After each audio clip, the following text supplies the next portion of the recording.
chers compatriotes, nord au sud, de l'est à l'ouest et partout dans la diaspora, après la compilation des procès-verbaux issus du bureau de vote et la vérification des représentations sur le terrain, il apparaît clairement que nous sommes sortis vainqueurs avec une marge écrasante, un score supérieur à 50% de suffrages exprimés.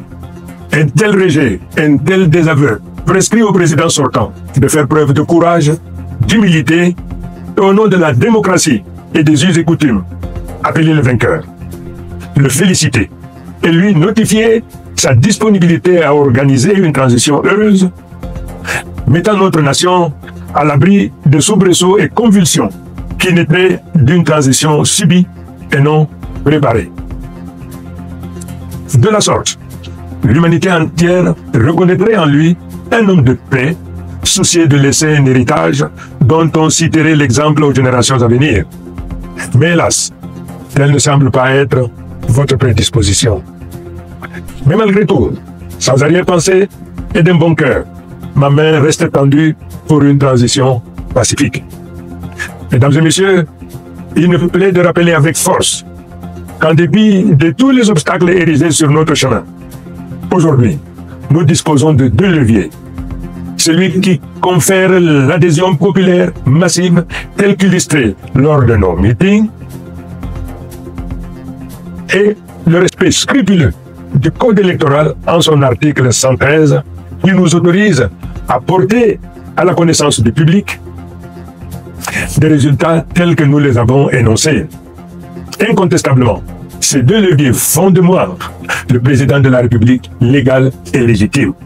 Dès lors, si le Conseil constitutionnel proclame des résultats falsifiés et tronqués, il se rendra complice d'une forfaiture, car le peuple camerounais, dans son immense majorité, n'acceptera jamais la validation par le Conseil constitutionnel de la falsification et du bourrage des urnes, à une échelle historique, telle que cela est porté à la connaissance du monde entier.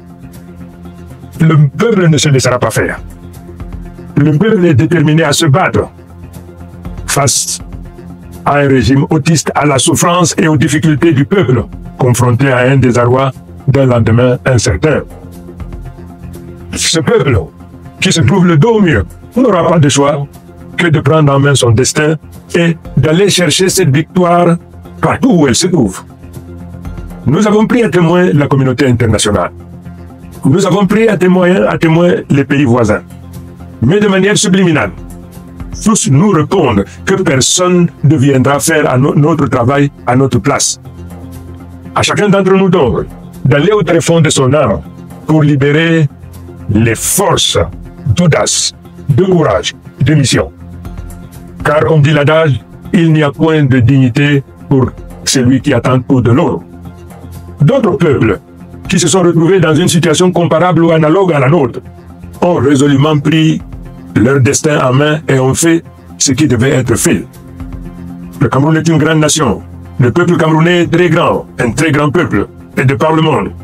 Le peuple doit se préparer à montrer au monde que ce qui nous est arrivé ou nous arrive n'est pas une fatalité, et qu'ensemble, nous nous préparons à relever ces défis. À nos compatriotes du Nord, du Sud, de l'Est et de l'Ouest, partout où vous vous trouvez dans le monde, ayant présent à l'esprit la nécessité de protéger et de promouvoir notre nation, comme un seul homme, nous allons nous lever pour marcher, pour protester la main, dans l'amitié, la fraternité et nécessairement dans la durée. Nous viendrons à bout de cette oligarchie prédatrice qui confisque nos libertés, nous réduit à la pauvreté, à la mendicité. Mesdames et messieurs, chers compatriotes, ce régime a fait de la peur et de la menace des instruments de domination et de confiscation de nos libertés. Et grâce à Dieu, grâce au caractère sacré de notre lutte, nous nous libérerons de ces émotions et débarrasserons notre pays de ce malheur. Nous découvrons également, sans surprise, la tentative de ce pouvoir à diviser, à fragmenter l'Union pour le changement, instrument politique puissant à la tête de la lutte que nous menons pour construire le changement. Non seulement cette tentative sera vaine, mais elle nous donne l'opportunité davantage de resserrer nos rangs pour poursuivre avec résolution nos objectifs.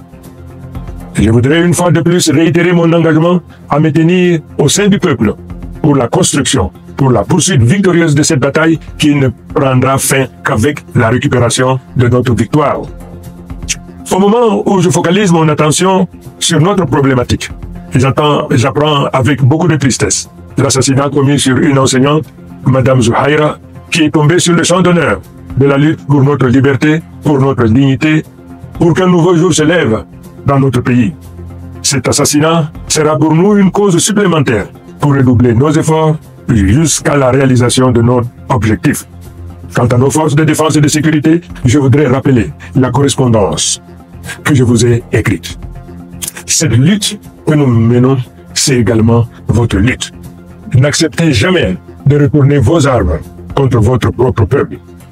La souffrance qu'endure le peuple est aussi votre souffrance.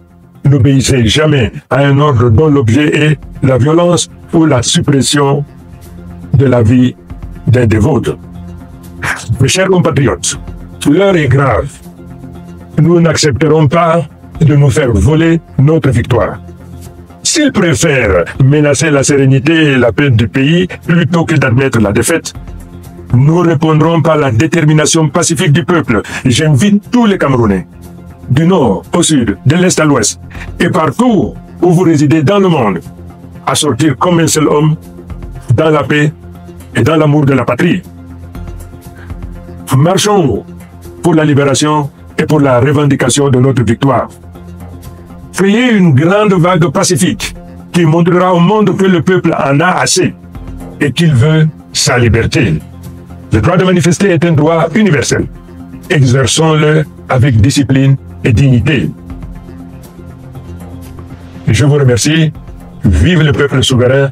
Vive le Cameroun libre, uni et réconcilié.